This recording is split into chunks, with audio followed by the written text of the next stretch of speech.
নমস্কার বন্ধুরা, মুন্নার রান্নাঘরে আপনাদের সকলকে স্বাগত জানাই। আজকে আমি একটা নতুনভাবে একটা নোটে শাক ভাজা আপনাদের সামনে করে দেখাবো। তার জন্য আমি নোটে শাকটাকে কেটে ধুয়ে একটুখানি ভাপিয়ে জলটাকে ঝরিয়ে আমি রেখেছি। আর নেব উচ্ছেটাকে আমি এরকম ছোট করে কেটে নিয়েছি।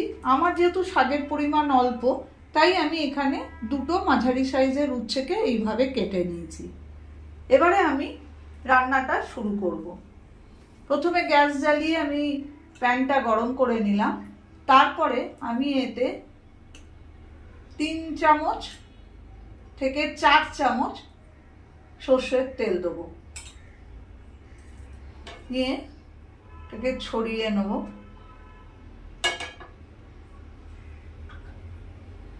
গ্যাস ওভেনটা একটু বাড়িয়ে দিলাম।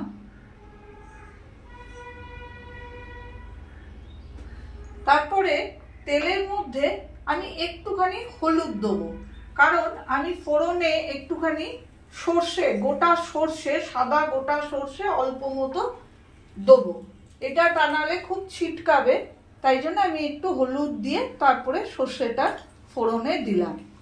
কয়েক সেকেন্ড অপেক্ষা করার পর আমি এই উচ্ছেগুলো ফ্রাই প্যানে দিয়ে দেবো এবং উচ্ছেগুলোকে প্রথমে ভালো করে গ্যাস বাড়িয়ে কমিয়ে ভালো করে ভেজে নেব।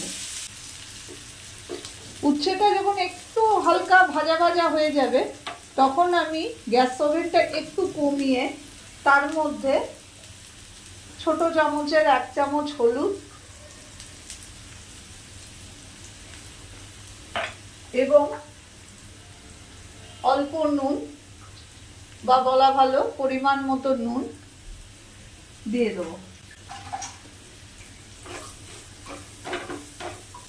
শাকটা যখন ভাপিয়েছিলাম তখন কিন্তু আমি কোনো রকম তাতে নুন বা হলুদ কিছু দিইনি।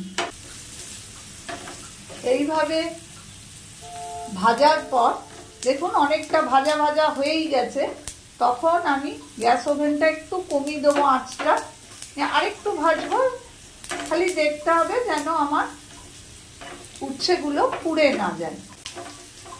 দেখুন বন্ধুরা, আমার কিন্তু উচ্ছেটা প্রায় ভাজা হয়ে এসছে।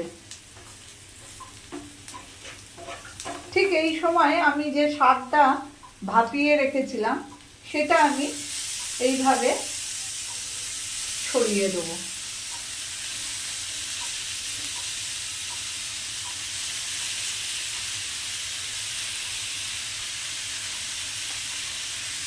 দিয়ে এবারে আঁচটাকে বাড়িয়ে আমি শাকটাকে নিয়ে উচ্ছে সমেত ভাজা ভাজা করতে থাকবো। শুধু শাক ভাজা তো আপনারা অনেকেই খান, এইভাবে শাক আর উচ্ছে দিয়ে ভেজে দেখবেন, এর টেস্ট আলাদা রকম হয়। তেতো খুব বেশি হয় না, কিন্তু শাকটা খেতে খুবই ভালো লাগে।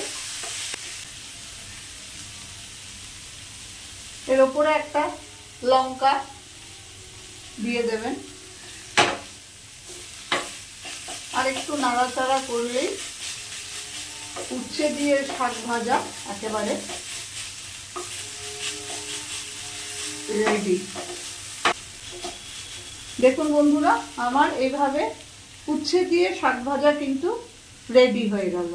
আমি গ্যাস ওভেন বন্ধ করলাম। এবারে আমি এইটাকে শাকটাকে সার্ভ করে দেখাচ্ছি।